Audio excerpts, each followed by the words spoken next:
खुलुमबाय बेयो बड'लेण्ड इंखं टेलिभिजन दिनै 14 अक्ट'बर 2022 शुक्रबारखालि सानसेनि बरादखौ नोंथांमोननि खाथियाव लाबोदों आं सदानन्द दैमारिया।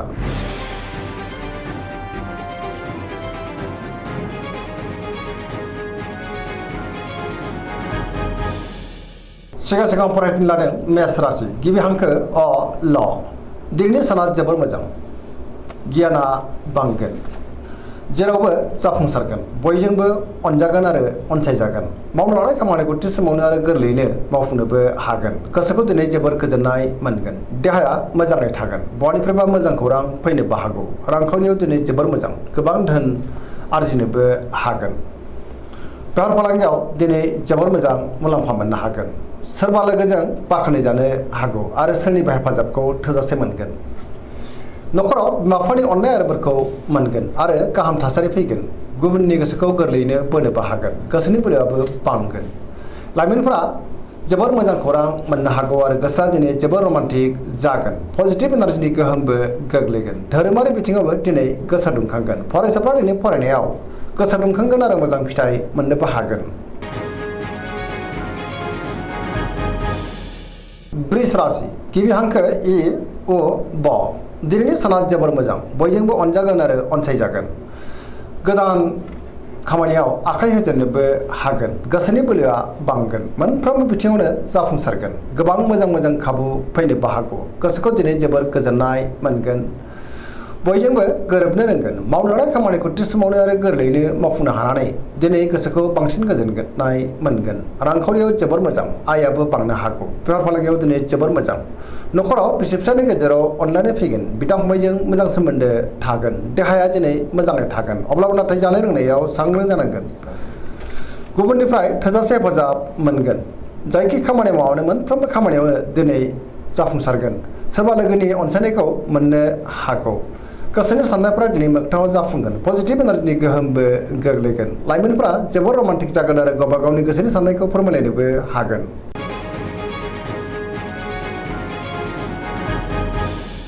मिथुन राशि गिबि हांखो क स दिनैनि साना मोजां आरो गाज्रिनि गेजेरजों बाबेनलांनो हागौ सोरनिबा गाज्रि नोजोर नांनोबो हागौ नेगेटिभ एनार्जिनि गोहोम गोग्लैगोन सांग्रां जानाया गाहाम मोनफ्रोमबो बिथिङावनो जेंना फैनोबो हागौ गोसोखौ दिनै जोबोर उसुखुथु मोनगोन गोसोआ जोबोर उसाव बादाव जागोन देहाया बारा मोजां थानाय नङा जानाय लोंनायाव सांग्रां जानांगोन गोबां रोखोमनि देहायारि जेंना फैनो हागौ रांखावरियाव मोजां बेफार फालांगियावबो मोजां होनजायो न'खराव अननानै फैगोन समाजाव मान मोननो गोब्राब जानो हागौ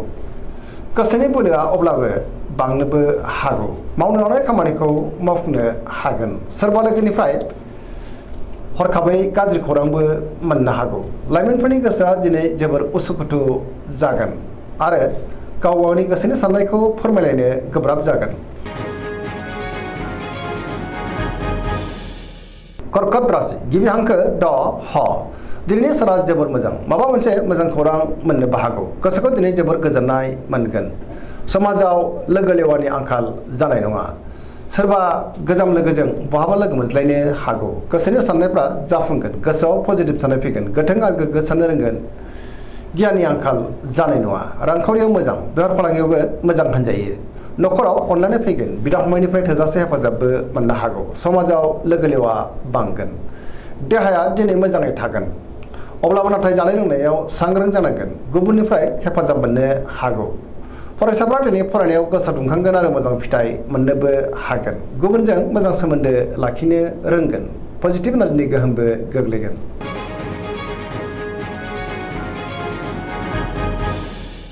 सिंह राशि गिबि हांखो म ट दिनैनि साना जोबोर मोजां गोसोखौ दिनै जोबोर गोजोननाय मोनगोन गोसोआव पजिटिभ साननाय फैगोन गोथों आरो गोग्गो साननो रोंगोन मावनाय खामानिखौ थि समावनो मावफुंनो हागोन सोरबा लोगोनिफ्राय मोजां खौरां फैनोबो हागौ गोसोखौ दिनै जोबोर गोजोननाय मोनगोन आरो गोसोनि साननायफ्रा जाफुंगोन बहाबा थाङोब्ला दिनै जोबोर मोजां रांखावरियाव जोबोर मोजां बेफार फालांगियावबो दिनै जोबोर मोजां मुलाम्फा मोननो हागोन गोसोनि साननायखौ दिनै गुबुननो फोरमायनोबो हागोन न'खराव अननानै फैगोन बिदा फंबायनिफ्राय थोजासे हेफाजाब मोननो हागोन समाजाव बयजोंबो मान होजागोन गुबुननि गोसोखौबो गोरलैयैनो बोनो हागोन देहाया मोजाङैनो थागोन गुबुननि थाखाय गोबां मोजां खामानि मावनानै होनोबो हागोन गोसोआ दिनै जोबोर रमान्टिक जागोन आरो गावबा गावनि गोसोनि साननायखौ फोरमायलायनो हागोन कन्या राशि गिबि हांखो प ट दिनैनि साना मोजां आरो गाज्रिनि गेजेरजों बाबेलांगोन गुबुननि हेफाजाब मोननो गोब्राब जागोन गोसोआव गोनो गोथो साननाय फैगोन गियाननि आंखालबो जानो हागौ रांखावरियाव बारा मोजां नङा नाङा फाङा आयनिख्रुइ खरसायासो बांसिन जानोबो हागौ बेफार फालांगियाव बारा मोजां नङा देहाया मोजाङै थागोन न'खराव अननानै फैगोन गोबां खामानियाव दिनै मुखुबबो थानांनो हागौ गोसोखौ जोबोर उसुखुथु मोनगोन नेगेटिभ एनार्जिनि गोहोम गोग्लैनोबो हागौ सांग्रां जानांगोन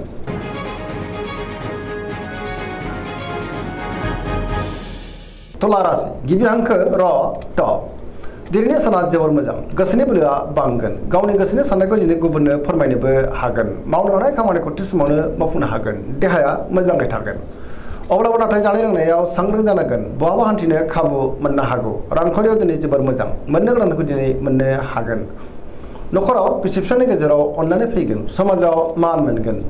बेफार फालांगियाव दिनै जोबोर मोजां गुबुननि गोसोखौ गोरलैयैनो बोनोबो हागोन गोदान थांखि लानो रोंगोन आरो गोदान खामानियाव आखाइ होजेननोबो हागोन लाइमोनफ्रा जोबोर रमान्टिक जागोन आरो गावबा गावनि गोसोनि साननायखौ फोरमायलायनोबो हागोन पजिटिभ एनार्जिनि गोहोम गोग्लैगोन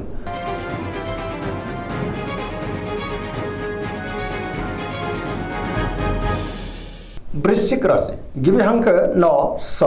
दिनैनि साना जोबोर मोजां समाजाव लोगो लेवा बांगोन गोबां मुंदांखा सुबुंजों दिनै लोगो मोनज्लायनोबो हागौ पजिटिभ एनार्जिनि गोहोम गोग्लैगोन बहाबा हान्थिनो एबा दावबायनो खाबुबो मोननो हागौ समाजाव बयजोंबो मान होजागोन सोरबा गोजाम लोगोजों बहाबा लोगो मोननानै गोसोखौ दिनै जोबोर गोजोननाय मोनगोन गोसोआव गोग्गो आरो गोथों साननाय फैगोन मावनो लानाय खामानिखौ थि समावनो आरो गोरलैयैनो मावफुंनोबो हागोन गियाननि आंखाल जानाय नङा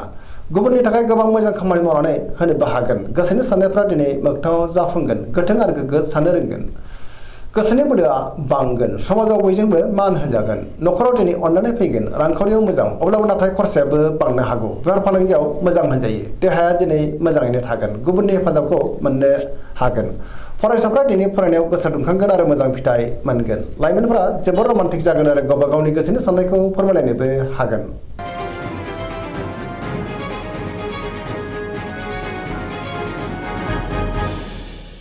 धनु राशि गिबि हांखो ध फ भ दिनैनि साना मोजां आरो गाज्रिनि गेजेरजों बाबेनलांनो हागौ गोसोआव गोनो गोथो साननाय फैगोन गुबुननि थाखाय मोजां खामानि मावनानै होनो गोब्राब जागोन सोरजोंबा थगायजानोबो हागौ माबा नङा माबा मोनसे खैफोदबो फैनो हागौ गोसोनि साननायफ्रा दिनै देबारनांगोन रांखावरियाव मोजां अब्लाबो नाथाय खरसाया बांगोन बेफार फालांगियावबो मोजां होनजायो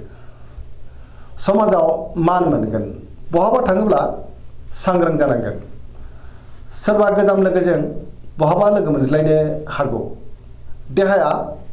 बारा मोजां थानाय नङा गोबां रोखोमनि देहायारि जेंनाजों मोगा मोगि जानांनोबो हागौ जानाय लोंनायाव सांग्रां जानांगोन हरखाबै सोरनिबा लोगोनिफ्राय गाज्रि खौरांबो मोननो हागौ लाइमोनफोरनि गोसोआ दिनै जोबोद आला खाला जागोन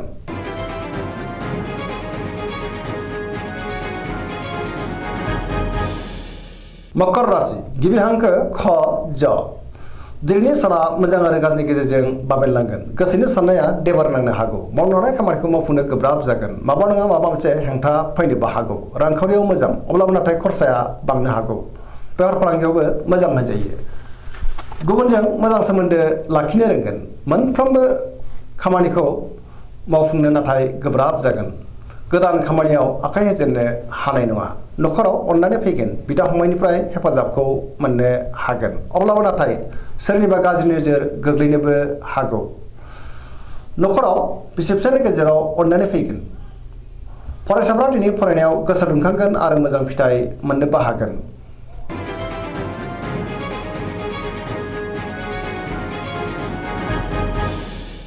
कुम्भ राशि गिबि हांखो ग स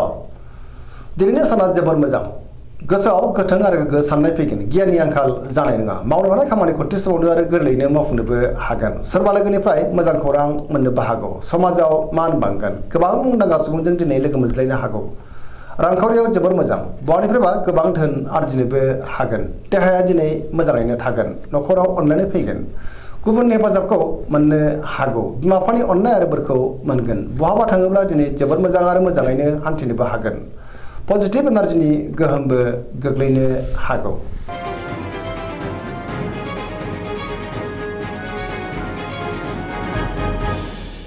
मीन राशि गिबि हांखो ड स दिनैनि साना जोबोर मोजां गुबुननि थाखाय गोबां मोजां खामानि मावनानै होनोबो हागोन गोबां खामानियाव गोसो दुंखांगोन गोसोआव पजिटिभ साननाय फैगोन गोथों आरो गोग्गो साननो रोंगोन गियाननि आंखाल जानाय नङा गोसोनि बोलोआ बांगोन गावनि गोसोनि साननायखौ दिनै गुबुननो फोरमायनो हागोन देहाया मोजाङै थागोन अब्लाबो नाथाय जानाय लोंनायाव सांग्रां जानांगोन रांखावरियाव मोजां बेफार फालांगियावबो मोजां मोनजायो सोरजोंबा बाख्नाय जानो हागौ सेंग्रा सिख्लाफोरनि गोसोआ दिनै जोबोर खुसि जागोन आरो गावबा गावनि गोसोनि साननायखौ फोरमायलायनोबो हागोन फरायसाफ्रा दिनै फरायनायाव गोसो दुंखांगोन आरो मोजां फिथाइ मोनगोन सरासनस्रायै दिनै साना जोबोर मोजां आरो मोजाङैनो बारग'लांगोन। दिनैनि राशि फरायनाया एसेनोसै जोबनायाव बेखौनो खावलायो जाहाथे नोंथांमोना सानफ्रामबो जोंनि बे बड'लेण्ड इंखं टेलिभिजनखौ नायबाय थायो आरो साबस्क्राइब खालामो लोगोसे लाइक खालामो आरो शेयार खालामो एसेनोसै गोजोन्थों।